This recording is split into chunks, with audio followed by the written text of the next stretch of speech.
Mr. Mayor, members of the council, Mr. Chandler, wherever you went. I'm back. My name is Marvin Colden. I live at 531 Newt Patterson here in Mansfield. Mr. Mayor, you have been in office for less than 6 months, and without any doubt, single-handedly, you have established what may be the most outrageous pattern of leadership and abuse of office that this city has ever seen. Your latest defiance may be the crown jewel of all, because it could destroy the value of citizens' property and at the same time push this city into legal battles that will cost the taxpayers millions of dollars to defend. When you began to gather signatures for your so-called Bart's Law petition, you, Mr. Mayor, sent a very clear and loud message to this council and to the professional people that work for this city. And that message was simple. I don't care what anybody else wants. I am going to have it my way, no matter what anyone else says. You know, Mr. Mayor, I wished that Bart's Law was the only issue at hand, but it's not. You have left a wide path of destruction as an elected official. You have been late. You have left early. You have missed meetings that a mayor should have attended for sure. You have made promises that you have not kept. You have spoken out of context when silence should have been observed. In just the last 6 days, all of Mansfield, the Metroplex, and no telling who else have read of the most unforgivable deed that a mayor could do to his city. Mansfield, as a result of your actions, may and most likely will lose millions of dollars of economical growth simply because the rules of confidentiality have been jeopardized thanks to you. In my hand, I am holding a city ordinance referred to as the Code of Ethics. It is mandatory that this be given to every city council member. It is a governmental law that was put into effect many years ago. In the beginning, I find interest in the opening statement, especially this one paragraph, that public offices are positions of public trust imposing the duty of a fiduciary upon all office holders who are not to use their public position for personal gain, and that the public should have the confidence of its integrity. This ordinance felt the need to identify certain words so that there would be no misunderstanding as to the meaning of each one. I'm looking at the word false, F-A-L-L-S-E. It means a knowing or willful misrepresentation or concealment of any item required to be disclosed by this chapter. Let me repeat that. False means a knowing or willful misrepresentation or concealment of any item required to be disclosed by this chapter. We might ask the question, who enforces this code of ethics? According to section 30.47, paragraph A, the city council shall have the primary responsibility for the enforcement of this code. So you might ask, well, if they enforce it, what are the penalties? In section 30.49, paragraph B, these words are written. Whenever the city council has determined that any officer or advisory board member has violated any provision of this code, such officer or advisory board member shall be subject to discipline, including forfeiture of his or her office or position. In my hand, I am holding 2 documents. One is dated June the 27th. I can read your name, Mayor.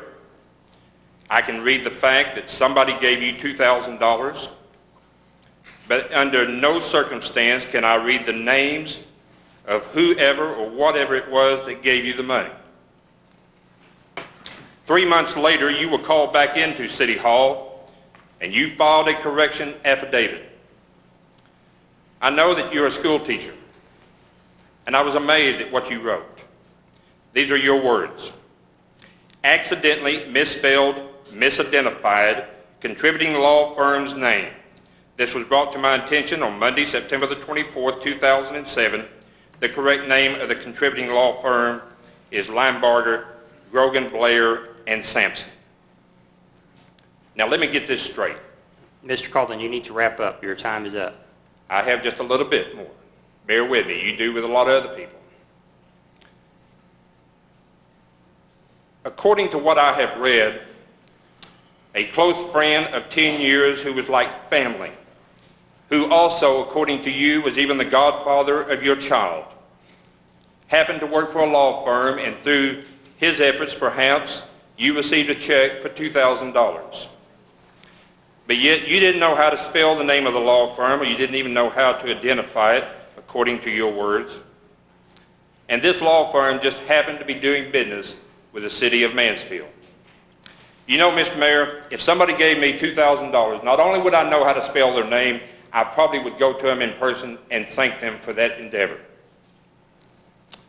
I am holding 16 pages of reports that you have filed with the city in regards to your financial reporting of your campaign. Out of 16 pages, I can read every line that you have filed. The printing is great. I can see the amounts, I can see the names, I can see even the addresses, which you didn't list upon the people that gave you the $2,000. So I have to ask myself a question. I'm going to give you about 30 more seconds, Mr. Calden. Do you think that I just fell off of a turnip truck yesterday? I can assure you, Mr. Mayor, I did not. Okay, your time is up, I Mr. think Calden. it is Mr. time. Calden, I'm wrapping up. you are out of Some more order. time, please.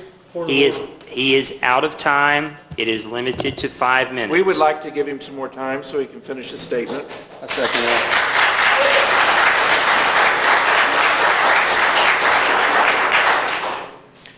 I believe this council needs to take a hard look at the Code of Ethics. Excuse me, point of order.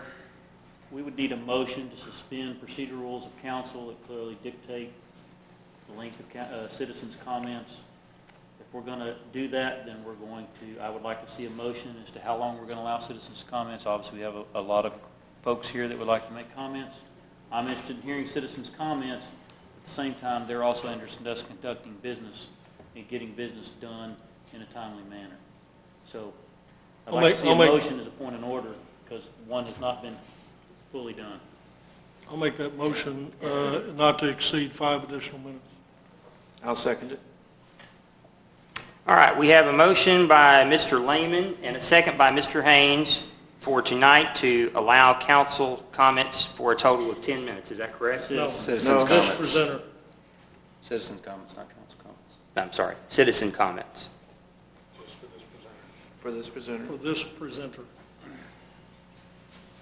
So, Mr. Calden, make sure I understand, Mr. Calden gets to speak more time, but no other citizen. Is that was the correct? I motion. didn't say that. It'll depend on if another one needs more time. Okay, We'll entertain a motion at that time. all right. Do you have the motion? Everyone understand it? Any discussion? Please cast your vote. That motion carries 5-2. Mr. Calden, you have 5 more minutes. I only need about a minute. I believe this council needs to take a hard look at the Code of Ethics and see if there has been a transgression. Mr. Mayor, it is time for you to step aside and do the honorable thing and resign your office as mayor of this city. One last point. Last week, a magazine came out and you revealed that you were somewhat of a magician. Let me make a suggestion. Do not waste any more time pulling white rabbits out of black hats. Do the best trick of all for this city and just simply disappear.